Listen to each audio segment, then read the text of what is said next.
Bonsoir, comment allez-vous? Merci de nous rejoindre là.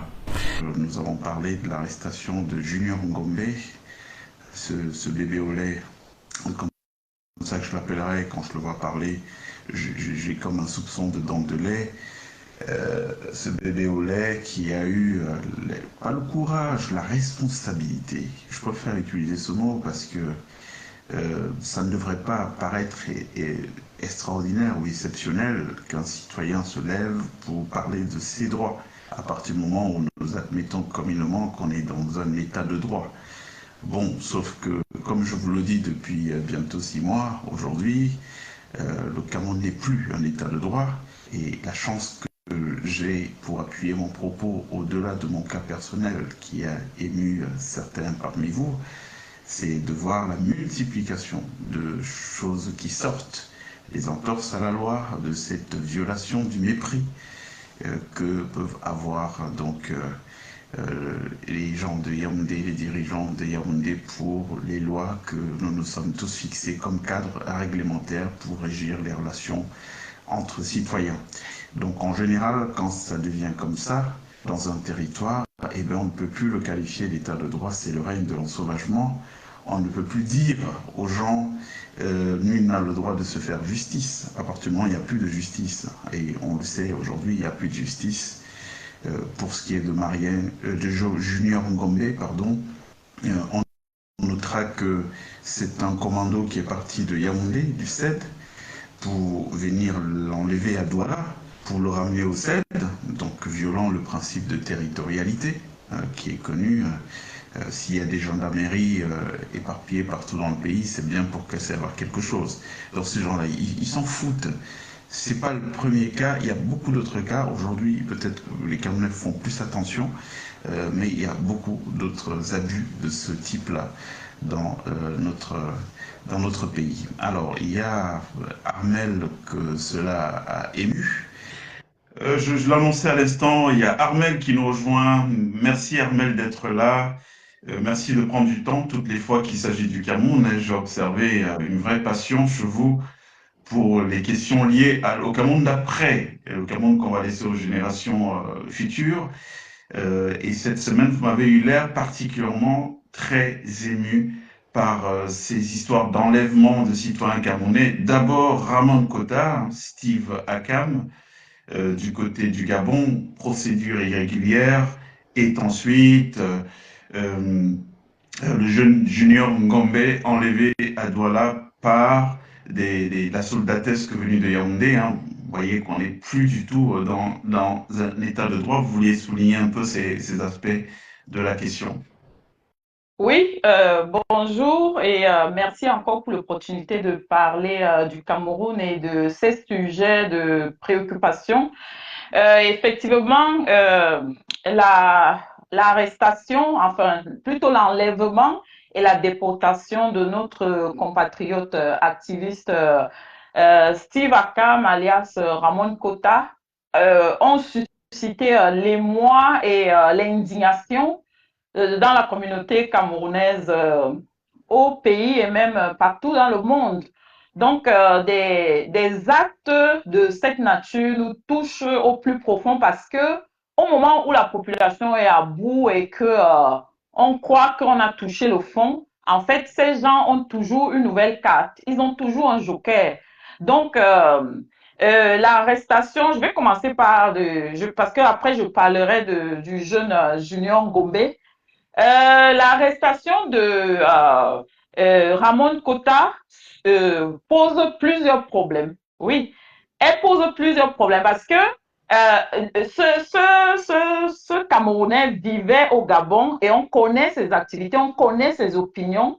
Pour ceux qui sont un peu familiers avec le HCR, le Haut Commissariat des Nations Unies aux réfugiés, il y a effectivement les instruments qui ont été adoptés, comme la Convention de Genève de 1951, oui, qui est relative au statut de réfugié. Mais dans cette convention, il est clairement indiqué que toute personne qui a traversé une frontière internationale pour se retrouver dans un pays étranger et qui est de surcroît menacé pour ses opinions, sa religion ou quelques autres critères discriminatoires est réfugié de facto. Donc, en fait, il n'a pas le statut de réfugié conventionnel du HCR, mais il est réfugié de fait parce qu'il est allé trouver refuge, il est allé se mettre à l'abri dans un pays étranger. Donc, moi, je suis un peu interloquée par les gens qui en parlent à la légère et qui disent que non, les autorités gabonaises avaient le droit de le déporter parce qu'il n'était pas réfugié. Il était réfugié de facto. Parce que du fait de ses opinions, on n'a pas besoin de nous faire un dessin pour qu'on comprenne qu'en fait, ce monsieur, si on le renvoie, si on le refoule au Cameroun, il est en danger de mort. Il est en danger de mort. Chers compatriotes, quand un gouvernement devient un gouvernement terroriste, dont à la tête des hommes sans cœur et de foi les hommes méchants, c'est que la population doit prendre les responsabilités. Voilà le cas de notre pays, le Cameroun, où on voit ceux qui sont censés protéger les citoyens camerounais, les livrer à eux-mêmes. Tout simplement parce que ces membres de ce parti politique satanique, les serviteurs du roi Paul Biya alias Hitler, ces papas fatigués, dont l'injustice devient la justice dans notre nation. L'on voit les individus se lever tout simplement parce qu'ils veulent confisquer le pouvoir et qui mettent en jeu et en danger la vie de nos populations. Donc, ça c'était pour Ramon Kota. Et même la manière dont ça s'est passé, on nous dit que c'était avec la complicité de l'ambassadrice du Cameroun à Libreville, Madame Gaëto Zam Edith, oui. Et d'autres parlent même d'Interpol, mais quelles qu'en soient les organisations et les personnalités impliquées, il y a une violation du droit international humanitaire. Il y a une violation de la convention contre la torture, parce qu'on connaît les méthodes de ce gouvernement et on a vu dans quel état on nous a présenté notre frère. On a vu, on a compris qu'en fait, il parlait sous la contrainte. Parce que Ramon Kota, que nous connaissons depuis des années, non, il ne parle pas comme ça. Je ne demande pas. Je vais demander pardon à mon père de ce qui seul enfant. Je ne suis pas tombé du ciel. Je demandais pardon à la République du Cameroun. Comme je demandé pour celui du Gabon. Il a été mis à la disposition des autorités camerounaises, des services secrets camerounais. Et cette opération était coordonnée par l'ambassade du Cameroun au Gabon. Vous avez vu les images, la manière dont ce citoyen camerounais vivant au Gabon a été humilié. Il a été humilié, donc ses droits n'ont pas été respectés. J'appelle les Africaines et les Africains de tout pays, à commencer par mes frères et sœurs du Gabon, à manifester leur solidarité et leur soutien à notre jeune frère, l'activiste Ramon Kota, qui dénonce la dictature du Cameroun et qui est opposé à la domination néocolonialiste et impérialiste contre le peuple africain en tout pays. Nous devons être solidaires de Ramon Kota, parce que Ramon Kota fait la même chose que toutes les Africaines et tous les Africains en tout pays qui ont dénoncé l'injustice dans leur pays, l'injustice dans notre continent. Parlant de Junior Ngombe, c'est encore, c'est-à-dire ils en rajoutent encore une couche. Parce que ce jeune homme, je ne sais même pas s'il a 20 ans, c'est un enfant. Et moi, j'ai suivi la vidéo qui a été peut-être la goutte d'eau de trop, et même ses anciennes vidéos. Mais cet enfant, il parle de manière digne, de manière respectueuse des autorités. C'est un enfant qui parle à ses parents. C'est un enfant, en fait, qui essaie juste d'exprimer ses inquiétudes, qui essaie d'exprimer ses angoisses et qui pose des questions. Et en guise de réponse, en fait, on est venu l'enlever nuitamment. Oui, parce qu'il allait distribuer les t-shirts de « Inscrivez-vous sur les listes électorales et autres ». On l'a enlevé de nuit. On dit que 3 éléments du CED l'ont enlevé de nuit. Et ils l'ont amené. Heureusement pour lui qui a un avocat qui a été commis d'office, enfin qui s'est porté candidat et qui allait le voir le lendemain. Mais je ne sais pas, est-ce que c'est normal qu'un gouvernement humilie ses citoyens de la sorte? Est-ce que c'est normal d'aller appréhender des gens juste parce qu'ils ont parlé? Pourquoi est-ce que, en fait, exprimer ses opinions devrait mettre la vie d'un citoyen en danger? C'est autant de questions, on ne comprend pas. Le HCR est présent au Gabon et au Cameroun. Pourquoi le HCR n'a pas pris cette affaire en main? Ils auraient pu, comment dire, ils auraient pu interpeller le HCR et voir comment gérer cette affaire. Et depuis que ça s'est passé, moi, je n'ai pas entendu de communication de cet organisme des Nations Unies.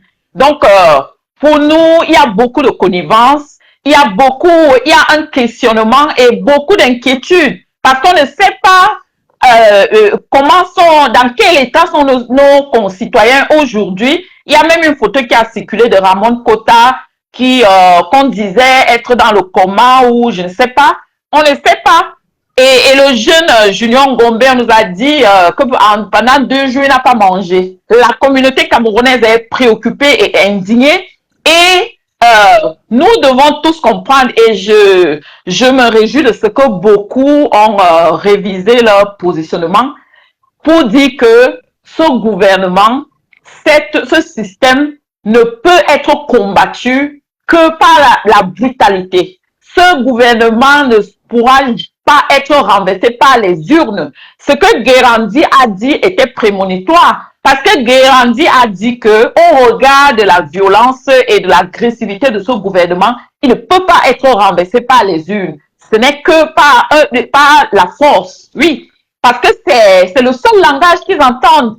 C'est le seul langage. Donc, il faut que les Camerounais se le disent. Il faut qu'ils intègrent cela, à moins d'utiliser les mêmes méthodes, ou sinon plus, aller un cran plus haut de ce que ces gens font. On ne pourra pas venir à bout de... Voilà, merci beaucoup Armel. Il faut préciser que Guérandi l'a dit il y a plus d'une vingtaine d'années à rebours, et que Guérandi est l'un des putschistes en 1984, les gens qui avaient déjà vu en 84 qu'on était en train d'aller droit dans le mur avec le gouvernement du renouveau. Et c'est des gens qui étaient des avant-gardistes, des gens auxquels la nation devra rendre hommage un jour, aller vers la réhabilitation. D'ailleurs, on avait pensé qu'il nous faudra une espèce de cimetière comme celui d'Arlington aux États-Unis, où seront enterrés les dépouilles des plus valeureux, des plus méritants des Camerounais, y compris ceux qui sont finis dans l'anonymat total, des gens qui doivent être réhabilités, en pensant à des personnes comme Bouama Sok, mobilisées dès la première heure, aux années de Braise, la 90, pour déjà, à l'époque, des mobilisations populaires demander la libération du Cameroun. Merci beaucoup, Armel. Merci. C'est moi qui vous remercie. Moi, ce que je peux dire, c'est que je me réjouis de voir que les faits finissent par nous donner raison. Ça fait 6 mois que j'évoque cette question. Les gens, plusieurs mal intentionnés, se sont arrêtés sur mon cas personnel, essayant de tourner le drame que j'avais vécu comme une histoire de famille, alors que c'est quelque chose qui touche l'ensemble des Camerounais. Nous sommes tous une famille, la famille camerounaise. Je vous ai dit, vous ne soupçonnerez jamais le niveau de lien et de connexion qu'il peut avoir entre les différents Camerounais que vous apercevez, selon qu'un soit de Mbam ou de la Sanaga maritime, il y a toujours des connexions. Donc en réalité, le Cameroun aujourd'hui, c'est une grande famille. Et il faut vraiment vite se réjouir de ce qui arrive à X, parce que ça peut rapidement arriver à Y. Moi, j'ai toujours de la gratitude pour un petit jeune qui s'appelle Chouta, Paul, qui à l'époque, alors qu'on ne se connaissait pas, s'est mobilisé spontanément dès qu'il a appris que j'étais encerclé par des tueurs envoyés par Ferdinand Ngongo, donc le même CED qui a enlevé Junior Ngombe, le même CED qui a enlevé Ramon Kota. Quand il a appris cela, le jeune Paul Chouta, il s'est mobilisé, a commencé aussitôt à sonner l'alerte. Je le salue ici à nouveau, et je dis que c'est l'attitude qu'il faut avoir, parce que une injustice, où qu'elle se produise, est une menace pour la justice partout ailleurs. Donc on ne doit pas laisser faire des choses sous prétexte que ça ne nous touche pas directement. Alors là, nous avons la preuve aussi, ma chère Armelle, que ce que nous disons depuis, qu'on ne peut pas penser la restauration de l'État du Cameroun, la renaissance du Cameroun, en étant dans les schémas de droit. Le droit, quand on vous dit, quand vous avez une affaire et que vous défendez vous-même, on vous oppose l'argument, nul n'a le droit de se faire justice tout seul, ça c'est valable quand on est dans un état de droit. L'état de droit, c'est, on a des règles et ces règles sont applicables à tous. Alors quand vous voyez que le jeune Junior Ngombe, c'est des gens qui partent de Yaoundé, le CED, pour aller enlever quelqu'un qui est à Douala. Donc, et la question de territorialité, ils s'en foutent, ils marchent dessus. Est-ce qu'il a été convoqué 3 fois pour dire que non, bon, il a été convoqué, il n'est pas venu, et pourquoi c'est à Yaoundé qu'on va l'interroger alors qu'il est résident à Douala? Donc, vous comprenez qu'on a des gens qui assument qu'ils sont des voyous. Moi, je le dis depuis longtemps, moi, je ne me fais aucune illusion sur ces gens-là. Je suis toujours amusé quand je vois la naïveté avec laquelle certains de nos frères les prennent. Bon, je comprends peut-être qu'ils n'ont pas une aussi bonne connaissance de ces gens-là que moi, qui les connais depuis que je suis gamin, qui les a côtoyés de près, qui connaissent leur mindset, le registre de réflexion dans lequel ils sont. C'est des jusqu'au-boutistes. Je vous ai dit, la plupart de ces gens sont des malades. Ils sont dépendants des postes où ils sont parce qu'il va falloir qu'ils viennent continuer à prendre des soins qui à Paris, qui en Inde et compagnie. Donc, il faut pour ça être assis sur la machine à générer le cash. Ils ne laisseront pas le pouvoir parce que vous allez faire une pseudo-élection et tout. Ils s'en foutent, ces gens-là. Vous voyez, moi je dis c'est divin. Hein, et il faut appeler notre ancestralité, la saluer pour tous ces exemples qu'elle nous montre ces jours-ci. Parce que vous voyez, pendant que nous on dit ça, on a l'autre discours qui dit non, allons nous inscrire dans la liste électorale pour faire partir par les jeunes ce pouvoir en 2000. Il pouvait ne rien se produire. Et ça rendrait aujourd'hui le discours qui est le nôtre minoritaire. Mais vous voyez que les événements eux-mêmes nous offrent des événements qui vont dans le sens voilà, les créditer ce qu'on dit. Il n'y a pas de libération du Cameroun. Il faut oublier ça d'une manière pacifique parce que les gens que nous avons en face ne sont pas pacifistes. Non. Regardez l'enfant qu'on va enlever. Regardez les méthodes, l'humiliation et tout. Maintenant, il y a une dernière chose que je veux dire, et puis on sortira de ce sujet, c'est qu'on sait toujours quand on arrête ces gens, on sait quand on les libère. Mais savez-vous ce qu'on leur fait là-bas? Voilà. On connaît tous les poisons sophistiqués que ces gens-là ont pour rendre en état de légumes quelqu'un qui passe sous la main sans que cette personne même ne le sache. Il sortira de là-bas complètement déjà tué, hein. C'est-à-dire qu'on va juste l'envoyer dehors, vous allez le voir traîner, et puis vous allez entendre le pire, soit il commence à divaguer et tout. Nous savons quels sont les poisons que ces gens utilisent dans des cas comme cela. Donc, rien que l'idée de livrer ces gens, c'est de les mettre en danger de mort. Voilà pour la question. Junior Ngombe, Ramon Kota, ce qu'il fallait dire aujourd'hui sur la question. Merci beaucoup. Et il fera beau au Cameroun bientôt. Hurrah! Hurrah!